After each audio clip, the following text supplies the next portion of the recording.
True Romance's Clarence Worley, one of the earliest memorable characters created by Quentin Tarantino, experiences life-changing events on his journey to California.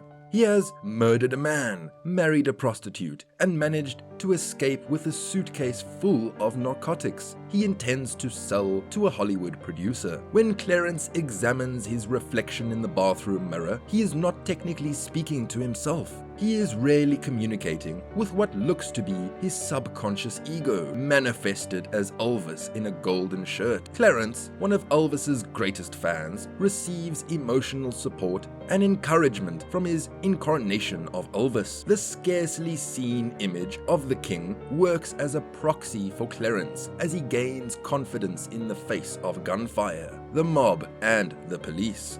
Multiple times during the film, Clarence imagines that Elvis is speaking to him as a type of guardian angel. The Elvis figure leads Clarence on his perilous voyage, adding a fantastical twist to his ultra-violent criminal tale.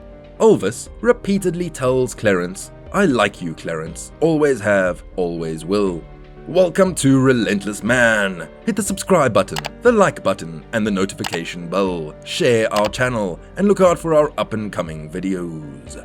What if we all had our own Elvis to prop us up when we punish ourselves with our negative inner voice? You do, you just don't know it yet. In this day and age, it is so simple to let one's mind get overloaded with negative thinking. Whether it's the non-stop fear-mongering from that mainstream media that runs around the clock, or the stories that are being shared on various social media platforms, what you take into your body on a consistent basis will eventually come to define your identity.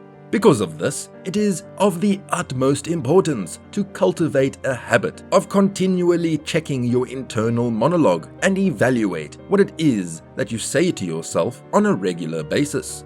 Your internal conversation is an invitation for change. Jennifer Ho.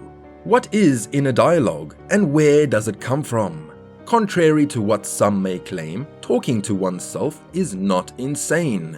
If not all of us, the vast majority of us do it constantly. In fact, you are probably doing it as you watch this. Many people believe that mental conversations or self-talk must be intentionally planned. On the contrary, this is seldom the case.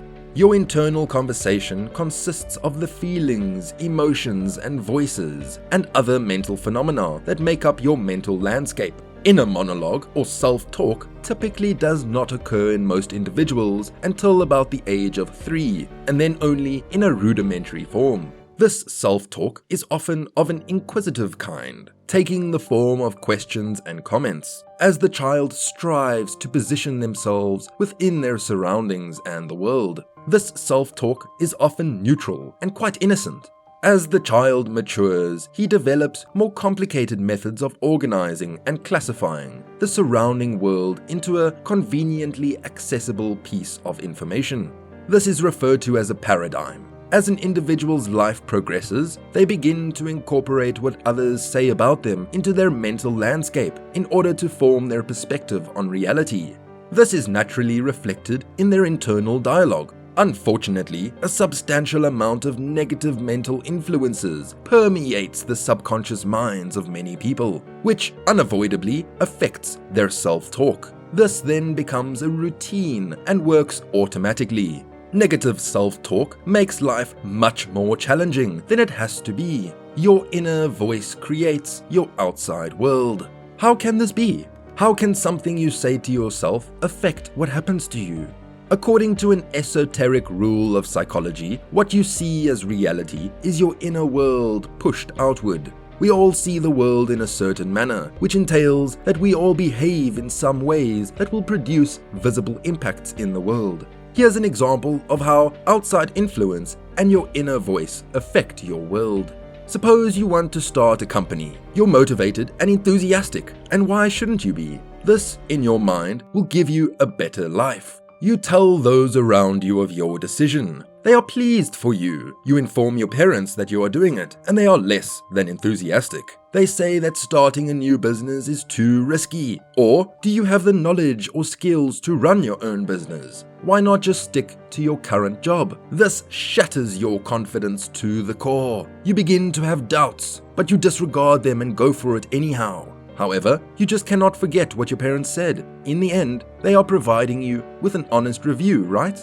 As the weeks pass and you continue to work on your company, doubts begin to accumulate. This does not work. Everything is going wrong, you think to yourself. Instead of working, you do research on company failure rates. You come across a statistic showing that 50% or more of small enterprises fail within the first 5 years. You will be one of the 50% who achieve success, right? As time passes, the voices become increasingly louder. Even with positive encouragement, it is impossible to overcome negativity. Your company ultimately fails within 2 years. Were you only a statistic? Or did your inner dialogue result in a self-fulfilling prophecy? Who can say? This sort of negativity does not help you in any way, and this is only one of many examples. You can create your own positive inner voice. This is one of those things only you can do for you. Orienting your inner dialogue to benefit from optimism is not always a walk in the park. In addition to receiving daily doses of negativity, our minds are trained by years of repeated negativity. Changing it will need some effort. These are 4 Relentless Man tips for silencing the negative and creating a positive inner voice. Number 4. Use your neuroplasticity. The term neuroplasticity is a bit of a buzzword at the moment, but it explains how the brain evolves through time. This is how we acquire new skills and form life-guiding habits. Your internal monologue is also a result of neuroplasticity. Consider this. From your childhood years, you have been educated or indoctrinated to speak, behave, and most importantly, think in a certain fashion. This is literally woven into your brain's structure and can only be altered through regular, purposeful practice. You will need to engage in positive self-talk. This positive self-talk will help you in fundamentally becoming a new person. This may seem ridiculous, as if you are pretending, but in truth, you are just imagining yourself as you want to be. Eventually, it will become second nature and you will transform into that person. Visualize yourself as your greatest, most idealized self. Once you have thought about it, and if necessary, written it down, become who you want to be. Walk like that person, act like that person, try to emulate that person. This may seem a bit odd at first, but with time, it will become second nature. Number 3. Watch your mental diet. The past few years have been, to say the least, turbulent. This problem has caused a great deal of negativity. Negativity bias and a predisposition for negativity are ingrained traits in the human species. Why? That's how our predecessors lived and handed down their DNA. It was far more beneficial to assume that something around the corner would kill you and then retreat rather than to persevere. Even if nothing occurred, if there's a possibility, you should avoid turning that corner. While this is excellent for survival, particularly in times of extreme danger, it is not ideal for succeeding in the modern world. With our continual access to news that searches for negativity in order to keep you scrolling, your mental diet will influence your self-talk and internal conversation. Therefore, you must keep it as clean as possible. The theory is garbage in, garbage out. This applies to what you consume, what you hear, and most importantly, what you see. How can you expect to be a productive and optimistic person if you devour news and social media equivalent to junk food? Number 2, write it down. You must be deliberate about the changes you want to make in your life. One of the most effective methods to do so is to write down the reassuring language you want to adopt. Your wording should be optimistic, specific, and current. Start with these and add as they come to you. I am a person with a great work ethic, and I am entirely deserving of any and all upcoming rewards. I have a large group of supportive friends, and I do the same for them. You may repeat this process for every intended change in your life, even those that have not yet materialized. Use a piece of paper, a note card, or a diary to record positive affirmations for yourself. But you cannot just do this once. Before your neuroplasticity kicks in and becomes automatic, you will have to do it repeatedly. Whether you write it down or repeat them out loud, you must guarantee that they become a part of you and a default that you rely on.